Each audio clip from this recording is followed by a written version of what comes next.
अब त्यसै गरी culpitts oscillator है culpitts oscillator culpitts भनेको LCL है LCL यसमा फिडब्याक भनेको LCL बाट फिडब्याक है यो फिडब्याक है इनपुटको लागि है यो चाहिँ फिडब्याक नेटवर्क भयो फिडब्याक नेटवर्क नेटवर्कमा र इनपुटमा दिने फिडब्याक के छ LCL है यो culpitts oscillator है culpitts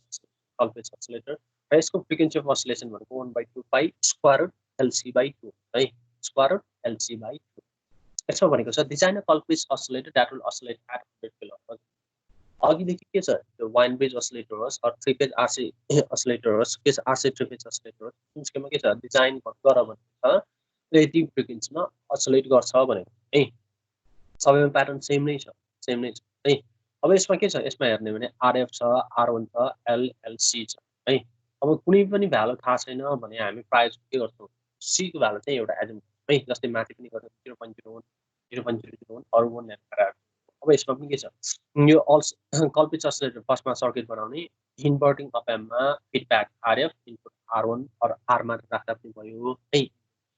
त्यसपछि यहाँ फिडब्याक जुन आउटपुट आएको छ त्यो इनपुटमा जान्छ LCL है L त्यसपछि है सिग्नल यो culpitts oscillator हो र culpitts oscillator को फ्रिक्वेन्सी अफ oscillation भनेको f = 1/2 पाइ स्क्वायर रुट LC/2 है 1/2 पाइ square the frequency of oscillation दिएको छ यहाँ 100 kilo ohm frequency of oscillation 1/2 पाइ स्क्वायर रुट LC/2 L को भ्यालु पनि अननोन छ C को भ्यालु पनि अननोन छ अब हामीले राख्ने भनेको C को भ्यालु चाहिँ एजुम गर्नु है यहाँ नि के छ L र C अननोन दुवै अननोन छ F को भ्यालु छ त्यो LC अननोन छ भने हामीले C को भ्यालु एजुम गर्छौं C को भ्यालु 1 नैनोफेराड अर 0.001 नैनोफेराड हैन भने 0.01 त्यो पनि एजुम गर्न पाइन्छ है तर सकेसम्म चाहिँ मिनिमम भ्यालु एजुम यहाँ के गरेको छौं अब हामीले C को भ्यालु एजुम गर्यौ C को भ्यालु एजुम गर्ने बित्तिकै यहाँ के छ F छ 1/2 पाइ L निकाल्न सक्छ है किन C को भ्यालु राख्ने बित्तिकै अननोन भनेको L मात्र छ अननोन भनेको L मात्र है L मात्र हो यसमा यो पनि भ्यालु चाहिँ हामीले एजुम गरेको यसमा अरु टेक्निकबाट निकाल्न सक्दैनौं त्यही भएर रेजिस्टेन्सको भ्यालु एजुम गर्छ है यसमा रेजिस्टेन्स R1 र RF 5 किलो ओम भन्छ यो 5 किलो ओम छ 10 पनि एजुम पनि गर्छ है एजुम गर्छ अब यहाँ है F = 1/2 पाइ स्क्वायर रुट LC/2 अब यो के हुन्छ स्क्वायर रुट भएकोले हामीले यसलाई स्क्वायर गरौँ स्क्वायर भनेको F स्क्वायर = 1/4 पाइ स्क्वायर LC/2 है भनेको 4 पाइ स्क्वायर भनेको 4 पाइ स्क्वायर LC/2 भनेको के हुन्छ 2 पाइ स्क्वायर है सो F स्क्वायर = 1/2 पाइ स्क्वायर LC है 2 पाइ स्क्वायर LC अब यसमा के छ L को भ्यालु अननोन छ F स्क्वायर को पनि F को पनि छ C को सो L = 1/2 पाइ स्क्वायर F स्क्वायर C है भनेको L भनेको 1/2 पाइ स्क्वायर F स्क्वायर C अब 1/2 पाइ स्क्वायर F भनेको कति छ F 100 किलोहर्ट्ज है सो 100 × 10⁻³ स्क्वायर C को भ्यालु कति छ 0.001 मा है 0.0 भनेको यसमा कति आयो 5.03 * 5.06 5 मिलियन हो है 5.06 मिलियन र यसको इन्डक्टरको भ्यालु L भनेको जहिले पनि मिलियनमै आउँछ है यदि त्यसमा त्यो भन्दा रेन्ज धेरै भयो भने त्यो मिस्टेक नै हुन सक्छ इन्डक्टर हामीले युज गर्ने भ्यालु मिलियन रुपैयाँ पहिला बेसिकमा पनि पढेको होला मिलियन चाहिँ मिनिमम क्यापेसिटरको value price of micro nanofarad inductor चाहिँ मिलियनमा है मिलियन अब त्यसपछि यो oscillate छ नि culpitts oscillate है त्यसमा प्रपर छ कि छैन त्यो है त्यो छ कि छैन भनेर त्यो प्र्याक्टिकली सुटेबल छ कि छैन भनेर हेर्नको लागि हामीले है यसको Q भ्यालु भन्ने है Q भ्यालु भनेर Q = R1 / C1/L भनेर त्यो राख्ने है Q भ्यालु भन्ने है यसको Q भ्यालु भनेको Q = R1 / C1/L है यसमा Q भ्यालु कति छ भनेर हेर्छौं Q भ्यालु चाहिँ है Q भ्यालु चाहिँ 2 देखि 10 सम्म भयो भने बेस्ट है Q भ्यालु अब यसमा है अच्छा Q value Q = R1 / C1/L R1 को भ्यालु कति छ यसमा 5 किलो म्याच गरेको है R1 र C RF 5 किलो ओम छ C1 को भ्यालु कति छ 0.001 माइक्रोफारड L को भ्यालु कति छ 5 मिलियन छ गर्दाखेरि कति आयो 2.23 आयो है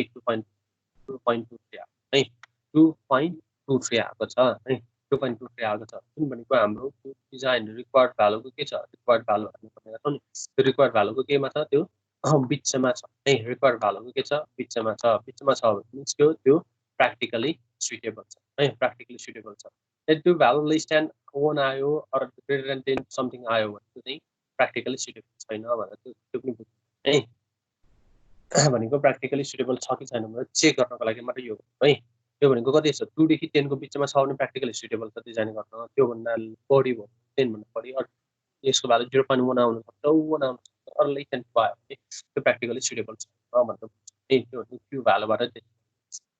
सो यो के छ 2.23 भनेको 2 देखि 10 को बिचमा छ सो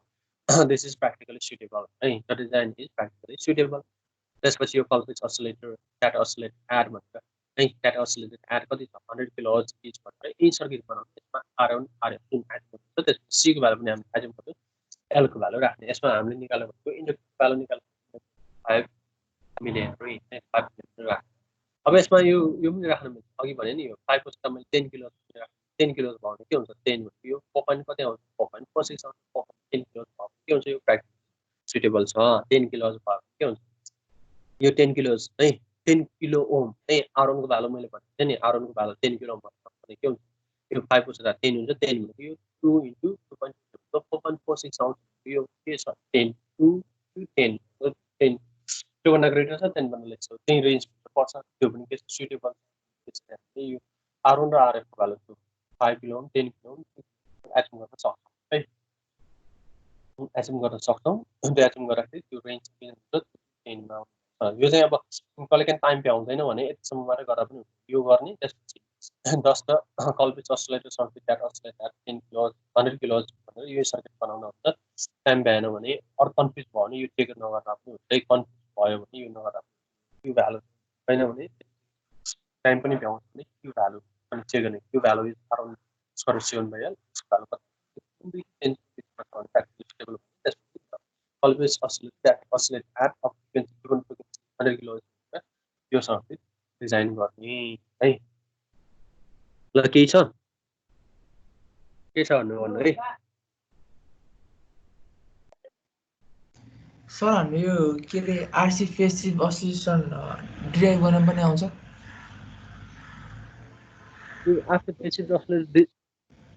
के चाहिँ मैले डिराइभ गर्न सक्छ आरसी फेसिभ अस्सिलेसन डिराइभ गर्न सक्छ त्यो कहिलेकाहीँ चाहिँ आउन सक्छ है प्राय जसो न्युमेरिकल नै आउँछ तर कहिलेकाहीँ चाहिँ आरसी फेसिभ अस्सिलेटरको अस्सिलेटिङ फ्रिक्वेन्सी कति हुन्छ भनेर डिजाइन गर्न पनि सोध्नु है जुनसुकै पनि सोध्न सक्छ जस्तै अप एम्पको इन्भर्टिङ अप एम्पको त्यसपछि एरर सर्किटको त्यो सोध्न सक्छ तर प्राय जसो चाहिँ म्याक्सिमम चाहिँ न्युमेरिकल नै आउँछ कहिलेकाहीँ त्यो आउँछ फेरि कहिलेकाहीँ चाहिँ यता न्युमेरिकल आएर सर्ट नोट्समा आरसी फेसिभ अस्सिलेटर 3 स्टेज आरसी फेसिभ अस्सिलेटर भनेर त्यसरी पनि आउन सक्छ है यता चाहिँ न्युमेरिकलमा जस्तै वाइन ब्रिज अस्सिलेटर डिजाइन गर भन्यो सर्ट नोट्समा 5 मार्क्समा स्टेज आरसी फेसिभ अस्सिलेटर त्यहाँ भन्यो भने त हामीले डिराइभ गर्नुपर्छ है भनेको डेरिभेसन पनि हेर्नुपर्छ त्यही भएर डेरिभेसन पनि कहिलेकाहीँ आउँछ सर अनि उमा के तु वाइन ब्रिज अस्सिलेटर सर्किट भन्ने थियो नि त्यसैमा नि त्यो सर्किट चाहिँ अस्सिलेट गर्छ कि गर्दैन भनेर चेक गर्नु पर्यो भने कसरी गर्ने हो त्यसमा चाहिँ त्यो छैन ठ्याक्कै छैन त्यसको लागि गर्ने हो भने यो इम्पिडेन्सको भ्यालु छ नि यदि अस्सिलेट गर्छ कि गर्दैन भन्नु प्राय जसो अस्सिलेट यदि भन्छ यदि अस्सिलेट गर्छ कि गर्दैन हेर्ने हो यसको इम्पिडेन्स छ नि यो इम्पिडेन्स यसको इम्पिडेन्स है R1 को R2 को त्यसपछि R3 र R4 को इम्पिडेन्सको रेशियो यसलाई हामीले P यसलाई Q यसलाई R यसलाई S भन्नु P/Q R/S है त्यसले गर्छ डेभलप गर्नु है त्यो हुनुपर्छ ब्यालेन्स कन्डिसनमा विल्सन ब्रिज एउटै हो है सबै यो ब्रिजहरु चाहिँ त्यही विल्सन ब्रिज प्रिन्सिपलकै आधारमा बनेको छ है सबै ब्रिजहरु छ नि यो वाइन ब्रिज त्यसपछि यो तलको कल्पिट्स अस्सिलेटर अरु सबै है त्यही विल्सन ब्रिजको जुन 19+2 मा पढेको छ नि त्यही ब्रिजकै प्रिन्सिपलमा बनेको जहिले पनि ब्यालेन्स कन्डिसन हुन्छ P/Q R त्यो हुनै पर्छ है यो पनि त्यसरी नै आउँछ त्यो चेक गर्यो हैन अन्तिममा चाहिँ रेजिस्टरको R को भ्यालु पनि दिएछ C पनि दिएछ R3 R4 को पनि भ्यालु दिएछ भने त्यसको आउटपुट फ्रिक्वेन्सी निकाल्नु पर्यो भने कुन युज गर्ने त्यही RC चाहिँ R र C मात्र गरे भइहाल्यो F निकाल्दा 1/2 त्यो R3 र R4 को युज गर्नु पर्दैन युज हुँदैन है त्यो फ्रिक्वेन्सीमा यसमा RC मात्र गरे भइहाल्यो R3 र R4 को भ्यालु फ्रिक्वेन्सीमा युज हुँदैन यसमा फ्रिक्वेन्सीमा डिपेन्ड गर्ने भनेको यो अगाडि यो सिरिज वाला छ नि सिरिज र प्यारलल वाला यो रेजिस्टेन्सको भ्यालु गर्छ त्यो मात्र डिपेन्ड गर्छ है त्यसमा मात्र अर्कोमा त्यो डिपेन्ड गर्दैन त्यो R3 र R4 को भ्यालु गिभन भए पनि है गिभन भयो भने त्यो चाहिँ युज चाहिँ हुँदैन है R3 र R4 को भ्यालु युज डाइरेक्ट R एउटा चाहिँ R एउटा C है R1 र C1 को value R1 C1 R2 C2 त्यसमा मात्र डिपेन्ड गर्छ अरूमा हुँदैन है अरूमा डिपेन्ड हुँदैन है अघि पनि भने नि यो हामी प्रायः सो के हुन्छ इक्वल भन्ने कन्डिसनमा त R र C मा मात्र डिपेन्ड हुन्छ R3 र R4 मा त्यो फ्रिक्वेन्सी अफ अस्सिलेसन चाहिँ डिपेन्ड हुँदैन तर के हुनुपर्छ यो R3 चाहिँ 2 टाइम्स R4 चाहिँ हुनै पर्छ है त्यो कन्डिसन चाहिँ हुनुपर्छ अब यसमा पनि फेरि हुन सक्छ है हामीले अघि न्युमेरिकल गर्दाखेरि के गरेछ यो वाइन बिट अस्सिलेसनमा यो है यसमा के गर्यो R1 R2 इक्वल त्यसपछि C1 C2 इक्वल भनेर गरेको नि है अब एक्जाममा सपोज यसमा न्युमेरिकलको भ्यालु दियो अरे R1 equals to 10 kilo ohm R2 equals to 20 kilo ohm दियो भने के छ R1 र R2 त बराबर छैन नि है C1 र C2 चाहिँ भ्यालु बराबर दियो रे है C1 C2 त्यो पनि भ्यालु चेन्ज हुन सक्छ जस्तै R1 को भ्यालु 10 किलो ओम R2 को भ्यालु चाहिँ 20 किलो ओम त्यसपछि C1 को समथिङ माइक्रोफारड C2 को पनि समथिङ माइक्रोफारड है त्यो भ्यालु दियो भने त्यो केसमा है फ्रिक्वेन्सी अफ अस्सिलेसन निकाल्यो भने यसमा चाहिँ हुन्छ F equals to 1/2 pi square root R1 R2 त्यसपछि C1 C2 स्क्वायर रुट भित्र है यहाँ छ नि यो स्क्वायर रुट भित्र R1 R2 C1 C2 हुन्छ है सबैको भ्यालु दिएको छ नि यो R1 C1 R2 C2 R3 R4 दिएको छ र यसमा फ्रिक्वेन्सी अफ अस्सिलेसन निकाल भनेको छ भने यसको अस्सिलेटिङ फ्रिक्वेन्सी निकाल भनेको छ भने the frequency of oscillation of given wine bridge oscillator is भनेर F equals to 1/2 pi त्यसपछि स्क्वायर रुट भित्र R1 into R2 into C1 into C2 है यो 1/2 pi त्यसपछि यहाँ स्क्वायर रुट है त्यहाँ R1 into R2 into C1 into C2 है त्यति हुन्छ अब यो चाहिँ कसरी आएको यो R1 R2 एज्युम गर्यो इक्वल एज्युम गरेको नि R1 र R2 इक्वल छ भने के हुन्छ यहाँ के हुन्छ square root R1 into R2 भनेको के हुन्छ R1 स्क्वायर नै हुन्छ र इक्वल R1 र R2 लाई हामीले R एज्युम गर्यो भने R स्क्वायर भन्यो स्क्वायर रुट R स्क्वायर भनेको के हुन्छ R आउँछ त्यसरी यो बाहिर आएको है R र C चाहिँ त्यसरी बाहिर आएको यदि यो सबैको भ्यालु छुट्टाछुट्टै सेपरेट छ भने square root R1 R2 C1 C2 गर्नुपर्छ है त्यसरी चाहिँ गर्नुपर्छ तर R3 र R4 चाहिँ त्यसमा डिपेन्डेन्ट गर्दैन फ्रिक्वेन्सीको लागि है फ्रिक्वेन्सीको लागि R3 र R4 मा डिपेन्ड हुन्छ